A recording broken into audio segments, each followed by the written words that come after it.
Bill Simmons on the Ringer podcast talked about Draymond's relationship with LeBron James and how that may have affected the way Draymond Green played in that series. Now, again, last week we said we wanted to Saginaw Savage. We got that in Game 5. But all the chirping that he usually does, look, he completely and mentally wrecked Domantas Sabonis. Yelled at his face, screamed at him. Hell, some may say stuff to his chest. I didn't see that same fire against Anthony Davis and LeBron James. Now, I'm not saying he didn't play hard, but I want to see screaming at their best guys. Forget Dennis Schroeder. Go at Anthony Davis. He's killing your ass. Yeah. He's killing you. Here's what Bill Simmons said about all that. Check this out. I think it affected how he led the team. And you know what's really interesting about the Lakers series? All the Draymond stuff that he does that's great in a playoff series, he wouldn't do to LeBron and Davis. He didn't with LeBron once. Practically made out with him after they lost to him. It was actually like shocking. It was shocking because if you have Draymond on your team, it's like, what are the benefits of having Draymond on your team? Incredible defensive player, incredible competitor, pretty good rebounder, great passer, and he seizes on whatever the mental or emotional or whatever weaknesses of the other team, like he did with the Celtics in that series where he's like, this team isn't tough enough. Fucking bully balled the Celtics that whole series. Did he try anything with LeBron or Davis that whole series? No. LeBron, I get it. Like LeBron's his friend. They have the same agent, like all that stuff. Like LeBron's like his big brother in a lot of ways. Davis is exactly the kind of guy, if you were doing a fantasy draft of people Draymond Green would with, you'd put Davis on it. He didn't mess with him. And so he was kind of running around. He's like trying to start with Dennis Schroeder and Darvin Ham. It's like, go pick that. Why don't you start fighting the two guys who are kicking your ass? And I'll tell you, like, I think LeBron befriending that guy was really smart because down the road, you never know if you're going to play against somebody like that. And they're going against them. And Draymond wasn't doing any of the normal Draymond stuff against them. So that's one side. And then the other side is the leadership thing that it's pretty clear that it wasn't the same kind of leadership after that, where he was like a fiery, in everybody's face, like just love the team, all about the team, all about the team. And then he punched somebody. I did think it affected them. I think it affected Poole.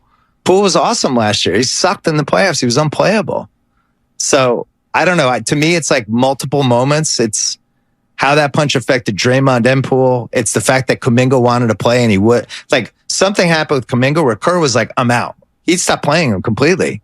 Like you needed Kuminga in the Lakers series. You needed his size and athleticism against LeBron. They didn't even try him. So that's Bill Simmons on the Ringer podcast, and there's a lot to unpack there. 888-957-9570. Do you agree with Bill Simmons? Do you agree with Bill Simmons? Which part? Which part? Well, like I said, there's a lot to unpack there. The punch. All day yesterday, the punch affected the team. I saw it all over Twitter. I got a bunch of text messages. Now had they won the championship, it wouldn't have meant nothing. It would have galvanized them. But the fact that they fell short, now we're acknowledging. That's why the whole championship thing is like, is this team really going to win a championship? Like, I thought they had the talent to win it, and I picked them to beat the Lakers. I didn't think anybody could beat them. But they weren't as connected, especially on the road, which is why they won 11 road games. You get punched, and Jordan Poole, here's what he said about the preseason events. I mean, we ready to the second round of the playoffs. We had a good season, and guys stepped up, had a lot of exciting moments. So, I don't think there's anything that was changing any of that. Can't share exit interview information. What was, I guess, the organization's message in your meeting here with the exit interview before coming over here about what they want to see from you? Not sure I can share that information. So I just wanted to play that because I loved hearing that. Listen. Save that cut. Look, I'm not sure I can share that information. Yeah. That is such a good cut. Whenever we talk about sources, I'm not sure we can share that information. Yeah, I kind of like that. Listen. The punch definitely affected it. Joe Lacob admitted it midway through the season. Of course. On the TK podcast. You're in denial if you don't think so. Everybody knows that. I love how normal everyone makes their, like, dude, guys just walk around punching dudes all the time. We just get over it. Here's Gary Payton II on the vibes when he got back. We came back, guys are the guys, everybody, go through stuff in life and, their everyday stuff. I just try to come back and, be myself, talk to guys, hang with guys, laugh with guys. The vibe was, a little different, obviously, just, coming back from, the beginning of the season and all that. But when I got here, everybody was themselves. It was, just trying to figure it out, and continue to, do what we had to do in the rest of the season. But, it was a different vibe. It's going to be a different vibe next year. Different vibe this year when he got back. Like, there's a cause and effect here, and there's like a ripple effect of, what happened and things being sustainable and the chemistry and whatnot. Forget the Warriors, because we're emotionally attached to the Warriors. Bonte, Shaq and Kobe, year 1, year 2. Was it the same vibe as the very end when their final season when they lost to Detroit? Nope. The relationship had changed, right? Stuff happened, right? Correct? A lot of stuff happened. A lot of stuff happened, and there was animosity between the two. Did it affect their team? Yeah, they moved on from Shaq. Well, and they had to go through a rebuild for 3 to 4 years. And everybody who was a part of that team says you could feel the tension in the locker room at all times. Now, those are two huge personalities in Shaq and Kobe. That's probably the most high-profile one that I can think of.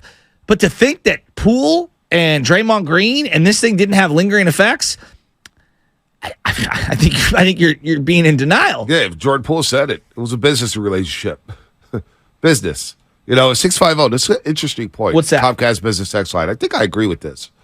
It is not the punch, but the way the punch was dealt with.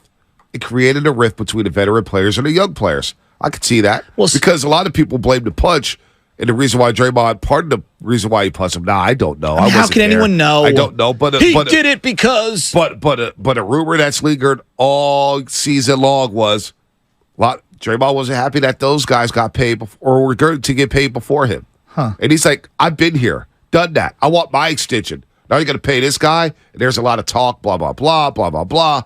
And then the punch happens, and there's a rift all of a sudden. You can't, again, if you punched me, if I punched you, this show would be dead. This show would be dead. It would be absolutely dead. You can't tell me. Everybody out there listening to the show right now, male, female, kid. I'm with you. You get into a fight with somebody at a workplace, especially at a workplace. Yeah. And then the worst part, you want to talk about Jonathan Kuminga being 20 years old, watching slander. What about Jordan Poole? Now, I'm not excusing Jordan Poole's play because you got to play better. He did not play well against the LA Lakers whatsoever. He averaged 8 points a game. But Jordan Poole averaged 8 points a game, shot 34.5% from the floor and 25% from three. That's not a, you can't excuse that. But can't excuse it.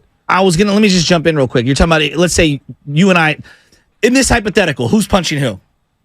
Draymond punched. No, me punching you or you punching me? Let's say you punched me. All right, let's say you punched me. You punched me. How Spadoni and Lubman deal with it absolutely will be remembered by me. Meaning, are they empathetic to me? Do they have my back? Do they have your back? And to think that that's not realistic, you're tripping. Right. How many times have you been in a work setting and two guys get into it or two gals get into it or whatever, or they're opposite sexes, people get into it, and that guy didn't have my back. Oh, you, it's me? No, it ain't me. It's him. And like you play favorites and you get cliquey. That happens in almost every single setting. When two people that maybe it's not you that gets in the fight, when two people that you know get into it, who you side with gets remembered by one of those people. Right. Like, put yourself in those shoes. Yeah. Now, I know you got to be professional. You're getting paid a ton of money and blah, blah, blah, blah, blah. But are you going to go the extra mile? Yeah. Probably not. Probably not. Probably not. And I've been in that situation before. We've all been burned. You know? So I don't want to go too deep into that, but that's a problem. No, but I think that's real. But the Jordan Poole's defense, he did not play well against the LA Lakers. That's a problem. Now everybody's talking about trading him. Maybe he just needs to change his scenery. I said this a few weeks ago. Maybe I said it all year. Maybe he just needs to change the scenery to get the hell away from here because of what happened. Those memories will always exist, but think about what's going to follow him throughout the rest of his career. They've got cartoons of him getting knocked out. Dude. They got memes of him on NBA 2K with the black eye. I mean, comedians are doing stand-up routines talking about him, and now he's the punchline. So all that's these not, jokes. that's probably not the right word, but you get where I'm going. Yeah. Like, on everything. No pun intended. Cameron and Mace are getting on him left and right. So you got to live with that if you're Jordan Poole. And that's not going away. No. That's not going away. And as an organization, look, I don't want, and look, Bob Myers is not paid to deal with something like that. That's not normal. That's why he was crying at the podium thinking, what the hell is going on here? Damn it, our young prize people just got punched in the jaw. And then it comes out, and it's like, and the one thing that that bugged me about the whole situation was that we were more worried about the video than the actual punch. Yeah. That's what it felt like. Well, now put yourself in Jordan Poole's position, and what did everybody say the day after? Right. They were more worried about the leak than they were about his well-being, what the ramifications of that would be. I mean, the irony of all this is how they dealt with the Draymond Durant thing, came back around on this one, and you thought that maybe they would learn their lesson in that one.